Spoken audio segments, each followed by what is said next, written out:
আজকে আমরা একটা ইম্পর্টেন্ট একটা বিষয় নিয়ে আলোচনা করব। এই ছাদটা আমরা দেখতেছি, এটা হচ্ছে আমাদের কালকে ঢালা হয়েছে, সদ্য নির্মিত এটা ছাদ আমরা ঢালাই করেছি। এটা একদিন পরে, মানে ঢালাই করার পরে 20 থেকে একদিন পর এরকম হবে। যদি টাইম চলে যায় সেক্ষেত্রে আমরা এটা কিউরিং করব, মানে একদিন পর থেকেই পানিতে ভিজিয়ে কিউরিং করা শুরু করব। কংক্রিটের স্ট্রেংথ পেতে কিউরিং খুবই গুরুত্বপূর্ণ একটা বিষয়। কিউরিংটা কেন করব? আমরা কিউরিং করব হচ্ছে এটা শক্তি অর্জন, ছাদের যে পূর্ণ শক্তিটা অর্জন হবে সেইটা কারণে আমরা কিউরিং করব। সিমেন্ট যে কোনো কংক্রিটের কাজে বিল্ডিং ম্যাটেরিয়াল হিসেবে কাজ করে, আর এই সিমেন্ট ব্যবহৃত উপকরণগুলো পানির সাথে বিক্রিয়া করে স্ট্রেন অর্জন করে, মানে শক্তি অর্জন করে। কিন্তু এই শক্তিটা খুব ধীরে ধীরে চলতে থাকে। সাধারণত প্রথম 28 দিনে 95 ভাগ বিক্রিয়া হয়। এই সিমেন্টটা হওয়ার কারণে এটা পর্যাপ্ত শক্তিশালী হয়।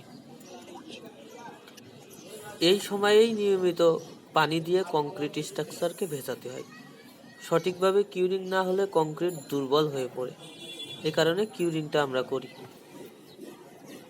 ছাদে পানি আমরা কয়েকভাবে দিতে পারি।